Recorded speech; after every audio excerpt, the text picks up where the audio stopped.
नमस्कार श्रोते मित्र हो. सादर करीत आहोत अभिवाचन कथारस प्रस्तुत लेखक पुरुषोत्तम बोरकर लिखित कादंबरी आमदार निवास रूम नंबर 1756. प्रकरण 4. बदनामी विशेषांक तिसऱ्या दिवशी हातात पडणार होता. त्यामुळे सलग 3 दिवस बिक्कन सिंगने माझ्यासोबत जीवाची मुंबई केली. एकदा सरकल्यावर बिक्कन सिंग विचारते झाले, काय राव, कुठं काही टाका भिडवला की नाही? मायला, इथं तर इतक्या जवान पोरी आहेत, जवान बाया आहेत, जवान म्हातारे आहेत की आबा बाबा बाबा. मी उत्तरलो, प्यार की यूं हर बूंद जला दी मैंने अपने सीने में, जैसे कोई जलती माचिस डाल दे पिकर बोतल में. मग त्यांनी त्यांच्या जवानीच्या काळातल्या इश्कबाजीच्या गोष्टी रंगवून रंगवून सांगितल्या. बडा आशिकाना माहोल, तासन तास मैफलीत. बिक्कन सिंगांच्या वराडियन नाईट्स म्हणजे बेगजवच. कामगिरी महाअचाट. खुलून खुलून त्यांनी अगदी गोपनीयतेमधल्या गोपनीय गोष्टीही कथन केल्या. शराब इतनी शरीफाना चीज है आदम कि पी के आदमी सच बोलता है सुबह शाम. तिसऱ्या रात्री आम्ही रघुवीरच्या रूमवर पोचलो. तेव्हा भुसावळकर अंक आधीच उपस्थित. बिक्कन सिंगने अंक ताब्यात घेतले. 25 मोजून सुपारी पूर्णत्वास नेली. अंक कॉटवर पसरून आम्ही वाचू लागलो. फ्रंट पेजवर आमदार सरकारसाहेब देशमुख आणि एका जुन्या जमात्यातल्या अनाम अशा एक्स्ट्रा नटीचा फोटो. लिंग पिसाट आमदाराच्या भानगडी हजार, घरंदाज बाया अत्याचाराने बेजार, आमदाराचा भ्रष्टाचार बोफोर्सपेक्षा भारी, सरकारी पैसा खाऊन आणली मोटार कोरी. अशा प्रकारच्या डझनभर बातम्या साप्ताहिक प्रेमानंदच्या त्या 4 पानी अंकात खमंगपणे छापलेल्या. याशिवाय शेवटच्या पानावर एक ठळक अशी चौकटीतली धमकी, वाचा वाचा वाचा, आमदार देशमुखांचे काळे कारनामे वाचा, वळवळजनक आमदाराच्या खळवळजनक कुकर्मलीला वाचा, आमदाराच्या मिठीतली बाई ओळखा आणि 1000 रुपये मिळवा, संपूर्ण मतदारसंघाला एडसची लागन, आमदार देशमुखांचा महाप्रताप. एकूण भुसावळकर म्हणजे जगातील आणखी एक अद्भुत आश्चर्यच ठरावं. एकाच रात्रीत त्यानं या 12 बातम्या लिहिल्या होत्या आणि दुसऱ्या रात्री सचित्र छापून काढल्या होत्या. मग आनंदोत्सव म्हणून लिटल लिटल झालं. रघुवीरनं इथल्या राजकीय अड्ड्यावर अंक पोचवण्याची जबाबदारी घेतली. उरलेला गठ्ठा काखोटीस मारून बिक्कन सिंग राठोडने विदर्भ एक्सप्रेस गाठली. आता धामणगावला उतरल्यापासून तर यवतमाळला पोचेपर्यंत पडो गरीबो पडो, फक्त 24 तासात संपूर्ण जिल्हा कव्हर करून समग्र बदनामी झालीच पाहिजे, या विचारात बिक्कन सिंग. आणि त्यांना निरोपाचा हात हलवीत मी मनात, गम तो इसका है, जमाना है कुछ ऐसा खुरदरा, एक मुजरिम दूसरे मुजरिम को कहता है बुरा, जिस शहर में फुटपाथ भी खाली नहीं मिलते उस शहर में रहने को मका ढूंढ रहे हैं. शिवाजी टर्मिनस बाहेर पडल्यावर क्षणभर थांबलो. टॅक्सी करावी की चालत जावं? चालतच जावं. रात्रीच्या 11 वाजता आहेत, पण हे शहर बेटे झोपायलाच तयार नाही आहे. सदैव भिसूर डोळे टक्क उघडेच. फुटपाथवर आता चुली पेटत आहेत, कुणी जेवत आहेत, कुणी आजचे जगून सकाळपर्यंत मेलेले. अनाथ गावाच्या वेशीतून शहर इथे वस्तीला आले आणि मोकळा श्वास विसरून कुबट मनाच्या कुशीत शिरले. अशोक नायगावकरांचा हा शब्दकोश. फर्राटेदार आवाज काढत टार रोडवरून गाड्या धावत आहेत. रंगीबेरंगी जाहिराती आजूबाजूला झगमगत आहेत. मी फुटपाथवरून चाललो आहे.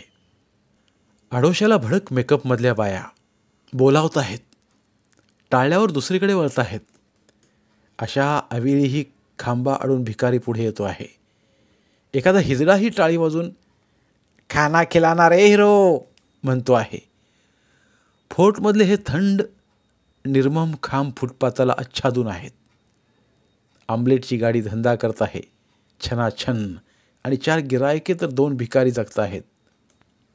शर्म आती है कि उस शहर में हम है कि जहां न मिले भीख तो लाखों का गुजारा ही न हो.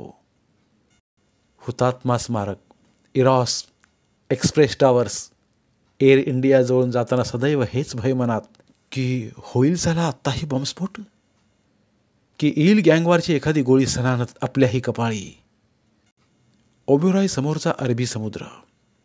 मी फुटपाथवरच्या सिमेंटी बाकावर बसून सिगरेट पेटवतोय. पौर्णिमेचा चंद्र की काय आभाळात, कारण पूर्ण चंद्रबिंब नभात झुलतंय आणि चांदीच्या लाटा समोर उलगडत आहेत. थँक्यू समिंदरा. तुझ्यामुळं चंद्र सूर्य तरी ओळखायला येतात. नाहीतर मी उंच उंच इमारतींच्या मागे हॅलोजनचे सूर्य आणि ट्यूबलाईट्सचे चंद्र, आणि यात नाव कागज की छोड़ दी है मैंने, अब जो भी है वो समंदर की जिम्मेदारी है. मुंबईकर झाल्यापासून तसा मी सहसा संध्यासमयी या ठिकाणी येतो. छाया नायकाचे लाल जर्द बिंब क्षितिजात पुढत जाताना पाहणं हा खरोखर एक अद्भुत अनुभव. चौपाटीवरच नव्हे तर या फुटपाथवरही वाळूचे कण भिरभिरतच असतात. मी एखादा कण तळ हातावर ठेवून त्यात मला पाहतो. या विराट पसाऱ्यात आपणही तसे म्हणजे शिकता हरळच. इथे पहिल्यांदा आलो तेव्हा निव्वळ थक्कच झालो होतो मी. कुणाशीही मुंबई असेच वागते.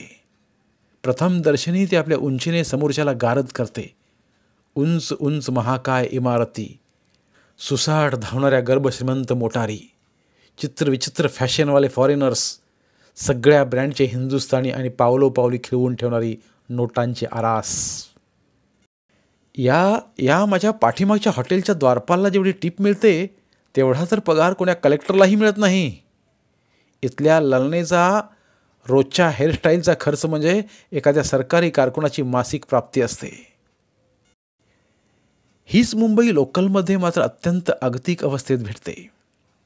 फ्यूज गेल्यासारखा प्रत्येकजण आपापल्या जागेवर गप्प गप्प बसलेला असतो. इथे व्यक्तिगणिक निरनिराळे ताण आणि तऱ्हेतऱ्हेच्या चिंता. ही गर्दी रिझर्व्हवर आल्यागत. त्यातून कुण्या देशाने दगड येईल याचे भविष्य तर कुणालाच सांगणे जमणार नाही. इतकी हतप्रभ. आणि मुंबई माणसाला दिवसभर धावायला लावते, पळत ठेवते. काही पिढ्यांनंतर तर इथली मुले पायांना चाके घेऊनच जन्माला येतील. पायांना चाके आणि हातांना बोटांच्या ठिकाणी चाकूसुरे, रिव्हॉल्वर्स. एकूण मुंबईचे अवघे असे तिरपागडे आहे. ज्या ज्या गोष्टी बाहेरच्यांना लोभसवाण्या विलोभनीय वाटतात त्यांच्या पावलात हे असे काटे रुतलेले असतात. भन्नाट धावणाऱ्या प्रत्येक चाकात असे विवळणारे गळ खोचलेले अडकलेले असतात. स्वगतलो. भयंकर चिंतन झाले बापू आज. चला रूमवर. परतताना वाटले किसको समझाओ कि दरिया से सराब अच्छा है. पार उतर भी न सकूं, नाव डुबो भी न सकूं. हे प्रभू, वाळवंट केव्हा करतोस मग या अरबी समुद्राचं. अधिवेशन सुरू असल्यामुळे आमदार साहेब सकाळी 10लाच रूम बाहेर पडले. आता संध्याकाळपर्यंत रूम माझ्याच ताब्यात. रूममध्ये 4-5 कार्यकर्ते ठिय्या देऊन होतेच. मतदारसंघातून या रूमच्या आश्रयाला येणारे हे असे कार्यकर्ते साधारणतः 4 प्रकारचे असतात. जीवाची मुंबई करण्यासाठी आलेले पहिल्या प्रकारात मोडतात. यांचा राजकारणाशी फारसा संबंध नसतो. हे आमदारांच्या प्रायोजकांचे कुलदीपक किंवा आमदारांचे नातेवाईक. आता नरिमन पॉईंटवरच्या एखाद्या हॉटेलात मुक्काम करतो म्हटलं तर रोजी 1000च्या वरचाच फटका. या कारणे आमदारांची ही धर्मशाळा केव्हाही परवडणारी. फुकट झऊ बी दे आणि वळख बी राहू दे. दुसऱ्या कॅटेगरीतले कार्यकर्ते मात्र 100% राजकारणी. हे तिकडे मतदारसंघात कमी अधिक ग्रेडचे पुढारीच असतात. हे धंदेवाईक समाजसेवक ज्या आमदाराच्या रूममध्ये उतरतात त्या आमदाराशी निष्ठावंत असतातच असे नाही. उलट गुप्तपणे काड्याही करतात. ज्या ताटात जेवतात त्या ताटाला सच्छिद्र करतात. खरे तर यांनाच आमदार व्हायचे असते, पण कॅरेक्टर सर्टिफिकेट बरबटलेले असल्यामुळे किंवा तिकीट विकत घेण्याची आर्थिक क्षमता नसल्यामुळे यांचे तिकीट काटलेले असते. हे वरकरणी आमदाराचे मात्र आतून स्वतःचेच असतात. उत्कृष्ट अभिनयाच्या ऑस्कर अवॉर्डचे हेच खरे हकदार. इस लिबास में पाकर क्या समझ सके कोई, रहनुमा है किस जानिब, किस तरफ लुटेरा है. मला मात्र हे प्रिय, हे प्रिय, कारण मला गिराईक आणून देणारे ते हेच. तिसरा प्रकार म्हणजे सरकेडे पुढाऱ्यांचा, ज्यांना पदाची अपेक्षा नसते. फक्त आमदाराच्या बरोबरीने फिरण्यातच त्यांना धन्य धन्य वाटत असते. बहुतेकदा हेच आमदारांचे फायनान्सर असतात. त्यामुळे आमदाराला इच्छा असूनही यांना टाळता येत नाही. केवळ आपल्यामुळेच हा लफूट आमदार झाला या तोऱ्यात हे प्रोड्युसर सदैव वावरत असतात. हे स्वतःला किंग मेकर प्लस गॉडफादर समजतात. या भिकारचोटाला आपणच विकत घेऊन दिलं हे एवढं मोठं आमदारकीचं खेळणं. नाहीतर याची अवकात तरी होती काय या अशा रूममध्ये राहायची. हा प्रश्न कायम यांच्या डोक्यात, हालचालीत, श्वासोच्छ्वासात. काही लाखाचं कर्ज फिटेपर्यंत तरी त्यांना झेलणं आमदाराला भागच. चोर बनता नहीं बच्चा तो भला क्या बनता, जब खिलौना नहीं बाजार में सस्ता कोई. आणि चौथा प्रकार म्हणजे या 3 प्रकारांच्या सोबत असणारे त्यांचे अटारणे, त्यांचे खास स्टीलचे चमचे, पगारी किंवा फक्त TADAचा मोबदला मिळवणारे, किंवा सिनेमात पाहिलेल्या बॉम्बेच्या आकर्षणामुळे चेटुकगिरीमुळे आलेले नवोदित, मुंबईत फुकट राहण्याची सोय केल्या खातर उतराई म्हणून आज्ञापालन करणारे, कायम चोरासारखे वावरणारे, मुंबईत आल्यावर आता काय काय करू अशी फर्स्ट नाईटसारखी अवस्था झालेली त्यांची. मग यांना ओळखून बाकीचे बनेल पोचलेले त्यांना चिल्लर कामासाठी हळूहळू वापरतात. जा खालून साबण घेऊन ये, ब्रेड घेऊन ये, पेपर घेऊन ये, सिगरेटचं पाकिट घेऊन ये. यासारखी धोपटगिरी हे अटाराने मग ते कुणाचेही असोत मी सुद्धा हक्काने वापरत असतोच. कारण हे मोठे विनम्र, अत्यंत तत्पर आणि एका अद्भुत उत्साहाने ओसंडत असतात. वाकायला सदैव उत्सुक असतात. आपण म्हटले जा खालून पाणी घेऊन ये, तर हे तत्परतेने पायात चपला सरकवीत विचारतात, सिगरेट आणू काय. इतका उत्कट सेवाभाव आजकाल दुर्मिळच. उनका दरवाजा या मुझसे भी सिवा मुस्ताकेदीद, मैंने बाहर खोलना चाहा तो वो अंदर खुला. अशाच एका अटारण्याने आणलेली सिगरेट ओढत मी खालच्या दलाल स्ट्रीटवरची वर्दळ न्याहाळतोय. या गर्दीतल्या बहुतेकांचे उगम माझ्यासारखे हरवलेले, भूमिगत झालेले, पूर्वार्ध जमिनीत ठेवून वाहत वाहत या बेटावर उत्तरार्धासाठी प्रकट झालेले, भुईतून वर आलेले. प्रत्येकाची कहाणी म्हणून सीतेसारखी, सुवर्ण मृगाची वांछा ठेवणारी, म्हणून अपहरण झाल्यागत जिंदगी वाट्याला आलेली, बेघर, काळोखी. तिरगी से कीजिए ना अंदाजा, कुछ घरों में दिए नहीं होते. माझ्या आयुष्यातला तर अस्सल खरा रसरशीत आणि घरंदाज कालखंड इथून दूरच्या एका खेड्यात अडकून पडलेला. जमिनीखाली, घराखालच्या जमिनीखाली. जमिनीवर घटना घडल्या त्या तिरप्या कल्प्या वजा बाकीच्या. तेव्हा आपला खिसा फाटका होता आणि रक्ताच्या नात्यालाही भरल्या खिशाचीच ओढ असते हे आपणास ठावे नव्हते. त्यात शिक्षण अर्धवट, पैसा अर्धवट, वशिले अर्धवट, म्हणून भिंगरी झालेली जिंदगी अर्धवट. अशाही स्थितीत उलाढाली सुरूच आपल्या, आडव्या उभ्या. सालं जिथं आयुष्यच पार्ट टाईमगत वाट्याला आलं तिथं फुल टाईम जॉब कसा मिळणार आपल्याला. आणि घर तर खिसा चाचपणारे. घर में पहुंचूंगा तो सब गटरी टटोलेंगे मेरी, आँख में चुभती हुई दर्दे सफर देखेगा कौन. यानंतर हळूहळू काळ पुढे पुढे सरकत राहिला आणि घर असते असते रिकामं व्हायला लागलं. जन्मदाते स्मशानात आणि वहिनी नवऱ्या घरी गेल्यामुळे दुरावल्या आणि आपल्यासारख्याला मुलगी कोण देणार. त्यामुळे घराच्या नशिबी कायम एकच अवस्था टिकून राहिली, ओहोटीची. दरम्यान आपण राजकारण्यांच्या कच्छपी प्रचंड. परिणामी आज या इथे आमदार निवासाच्या 7व्या माळ्यावर इथे या खिडकीपाशी उभं राहून सिगरेट पिताना कधीकधी एक विचित्र चमत्कारिक अनुभूती मेंदूत सळसळते. आपण त्या घराकडच्या घटनेत असं वागायला हवं होतं, म्हणजे मग असं असं चांगलं घडलं असतं. त्यावेळी अशी एंट्री, असा प्रवेश सुचला असता तर घटना अशी घटून शेवटात अशी गेली असती. पण साला आयुष्य कॅसेटसारखं नाही ना भोसडीचं. असतं तर मागं पुढं तरी करता आलं असतं. हे असं एकदा निष्ठून गेलं की पुन्हा कधी हातात न येणारं इंद्रजाल प्रत्येकाच्याच खात्यात का? चुका दुरुस्त करायची, शुद्धीपत्र काढायची संधीच का नसावी काळखेळात? कब डूब मरने की खुशी थी हमें, लेकिन कश्ती को कहा लाते कि साहिल ही नहीं था. सिगरेटचा चटका, एक नवी पुन्हा ओठात, खाली झुंबड ऐन भरात. पान, सिगरेट, वडापाव, फ्रूट सलाद, चाय, कॉफी, सँडविच, डोसा, नारियल पाणी, पेप्सी, थम्सअप या सर्वच ठिकाणी प्रचंड झुंबड उडाली आहे. हे चित्र नेहमीचेच. फक्त प्रांगणातल्या मनोविकास प्रकाशनाचा स्टॉलचा सुनासुना असेल. पुस्तक वाचणे आणि त्यातही विकत घेऊन वाचणे. उभ्या महाराष्ट्रालाच जी गोष्ट रुचत नाही ती या आडव्या गर्दीला कशी रुचणार? रघुवीर तरी कायम बोंबलत असतो या बाबतीत.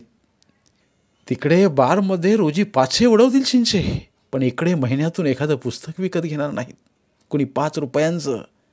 हा त्याचा आक्षेप. आता जिथं पुस्तकेच खपत नाहीत तिथं लेखकाला मानधन ते काय मिळणार? आणि काय खाऊन मग तो नोबेलपर्यंत पोचणार? मागे एकदा याच स्टॉलवरून आपण रामदास भटकळांचं जिगसॉ घेतलं होतं विकत. वाचत असताना जीएवरचा मजकूर आपल्याला वेगळाच वाटला होता. कादंबरी लेखनाच्या संदर्भात स्वतःविषयी जीए लिहितात. तसा मी वाङ्मयात थोडासा साप धरणारा माणूस आहे. आत्तापर्यंत एखादा काळा पिवळा उन्मत्त साप हाती लागायच्या ऐवजी गांडूळ, निरुपद्रवी, हिरवे गवती सापच मी पकडले. पण माझा मार्ग तोच, यशापयश येथेच. सगळ्यांच्याच वाट्याला उग्र जहरी असे भीषण सर्प पकडण्याचे दोस्तोहस्कीचे भाग्य येते असं नाही. हे प्रांजळपण वाचून तर मी अगोदर थक्क आणि नंतर कमालीचा खिन्न झालो. पुस्तक, चित्र, गाणं, एखादं एकटं निसर्गदृश्य असं आपल्याला मग पावती मागून जातं. काळजात आकोडा मारून थोडंसं कुरतडून जातं. आपल्या आयुष्यातल्या या संदर्भीय सहोदरांना पुकारून जातं. हे असं सालं हुबेहूब आपल्याही आयुष्यात घडलंय हे यावेळी जाणवलं. नाहीतर आपल्याला काय, बाबा प्रकाश विकास आमटे, सुंदरलाल बहुगुणा, बाबा आढाव, अनुताई वाघ, मेधा पाटकर, अनिता अवचट, अभय राणी बंग, वसंत फुटाणे, करुणा देसाई, वाहरू सोनवणे, चंद्रकांत वानखडे, रवींद्र कोल्हे अशांसारखी माणसं माहीत नव्हती. त्यांचे पत्ते ठावे नव्हते. पण नियतीने आपल्या पदरात टाकले नेमके हे आमदार निवास. आपणही सध्या कमिशनची बीन वाजवत हे असेच गवती साप पकडतो आहोत. उग्र जहरी अशा भीषण सर्पांना तर कमांडोची कडेकोट सिक्युरिटी असते इथं. त्यांच्या वारुळापर्यंत आपला हात पोचणेच अशक्य या परिस्थितीत. आपण सारे दर्जेदार गांडू या बाबतीत. आणि असा मी एकटाच कुठं आहे इथे? माझ्यासारखे तर लाखो करोडो या देशात असतील, या जगात. शोधा शोधा म्हणजे सापडू असे आम्ही. जहां में हम फकीरों के कहीं डेरे नहीं होते, कहीं भी घर नहीं होते, कहीं घेरे नहीं होते. आता भू म्हणजे अख्खी पृथ्वी आणि ख म्हणजे तमाम अवकाश. पण यांना नेमका हवा असतो नरिमन पॉईंटवरचा मजला क्रमांक 6च किंवा डाउनिंग स्ट्रीटवरचा बंगला क्रमांक 10च. चीनमध्ये एक उथाजे नामक राणी होऊन गेली. तिने तर कधी कुणीच करणार नाही अशी गंमत केली. चक्क आपले स्मृतिस्तंभ उभारलेले शिलालेख कोरे सोडले. भावी पिढी लिहील त्यावर खरं काय ते असं समजून तिच्या नंतरच्या पिढीने मग तिच्या दैदिप्यमान कारकिर्दीचे लेख त्यावर कोरले. आणि इथं तर सालं सगळं उलटंच, सगळंच उलटं. आपल्या नावे विमानतळ, अपत्यांच्या नावे बंदरं, नातवांच्या नावे रेल्वे स्टेशन्स, पणतूंच्या नावे बस थांबे आणि असं करत करत 7व्या पिढीच्या नावे तर चक्क अवघ्या देशावरचा आसमंतच. पैल काऊ कोकलतो तरी इतिहासच. कोकल भडव्या कोकल, किती कोकलतोयस तर कोकल. तुझ्या शिडीचा आमच्या शिडीवर काय परिणाम नाही. धन्यवाद. उर्वरित कादंबरी पुढील भागात. धन्यवाद. कथाकथन अभिवाचनात हवी भावभावनांच्या नवरसांची जोड. मराठी बोलती पुस्तकात केवळ यासाठीच नाही कथारसाला तोड. मराठी साहित्यावर प्रेम करणाऱ्या सर्व मराठी साहित्य रसिकांनी आमचं कथारस हे चॅनल सबस्क्राईब करावं व भरपूर कथा कादंबऱ्यांचा आस्वाद घ्यावा. धन्यवाद.